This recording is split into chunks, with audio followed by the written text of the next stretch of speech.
Good afternoon, everyone. This is Professor Hill. It's a short video for our class, Introduction to Ethics Philosophy 2306 here at St. Philip's College for Maymester 2022. Today is Thursday, the 26th of May, 2022, and we're in week 2. We just had due last night, Wednesday night at midnight, was the second assignment, John the Paramedic case study. And so now, with that behind you, I'm going to grade those today. Take a look at those, give y'all some feedback. You need to switch gears. Remember, skip chapter 3, go straight to chapter 4, and take a look at chapter 4 in preparation for the next case study, the next essay, which is due Sunday night. So you've got a couple of days, but you do want to make sure to read all of chapter 4. And what you're going to find is that chapter 4, 5, and 6 kind of go together. They're like a block because chapter 4 sets up this big dichotomy between two things. And say, look, on one side, we're going to have consequentialist theory focused on the consequences, the outcomes, using the outcomes to back up to decide what's the right thing to do. And the other side of that is non-consequential or deontology. And that's the one that says, look, the outcomes don't matter. In fact, don't even pay, they matter, but we're not going to use them to determine what's right and wrong. We're going to have some principles. This is the objectivists, our friends, objective morality. You say, look, there are these rules, you need to apply them. And even if you don't like the outcome, you got to do it anyway.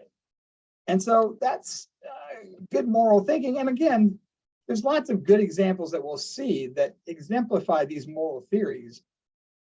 The trick for us is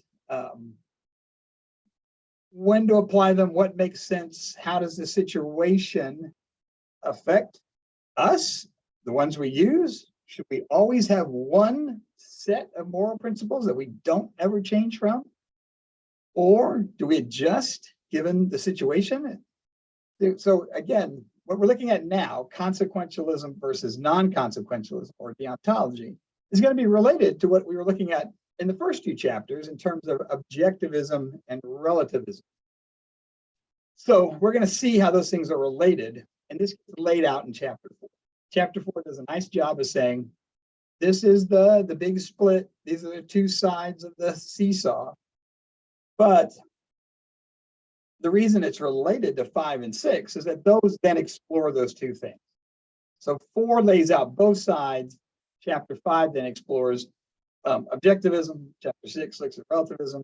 And so we'll see, again, not just objectivism and relativism, but consequentialism and deontology.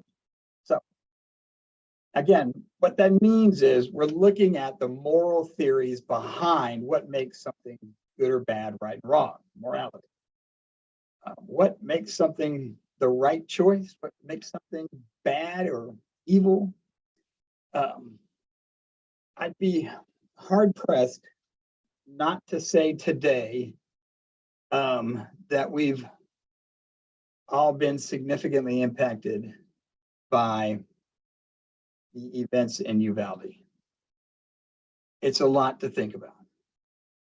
It's a lot to think about in terms of just the initial human response to the tragedy and just the kind of unspeakable horror of it all.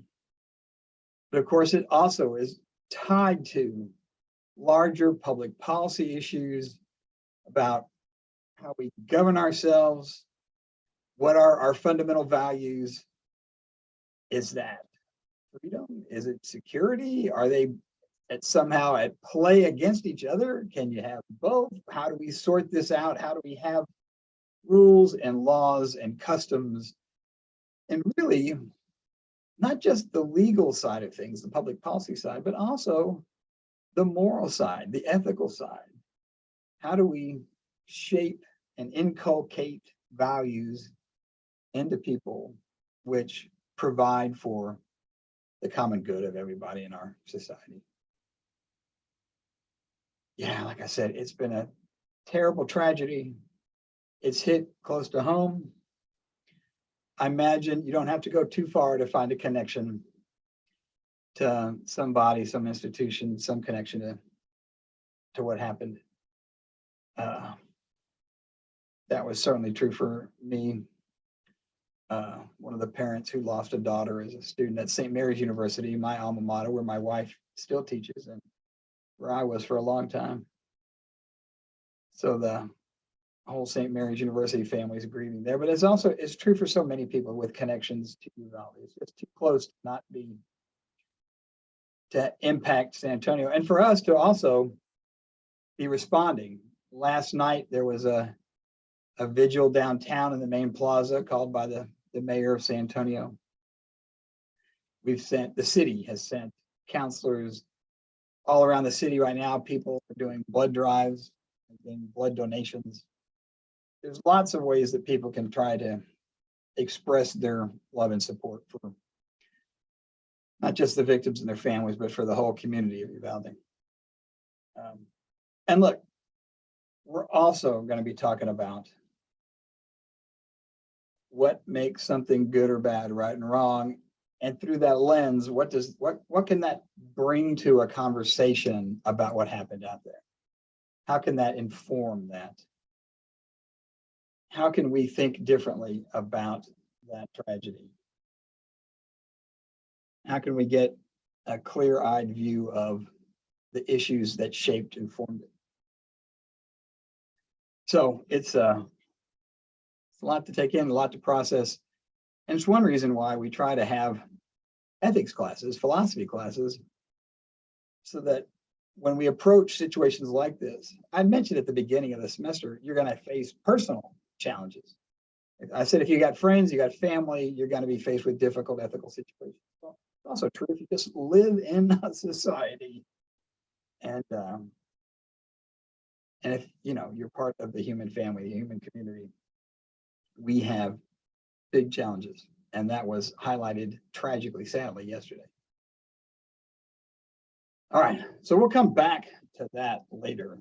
For now, try to focus on your assignment. Read chapter 4 in our textbook, Doing Ethics by Lewis Vaughn. Look at the case study. And then also, let's begin to think about how we can apply some of, again, the key concepts, terms, definitions to the case study and think our way through that. Take care. We'll talk again soon.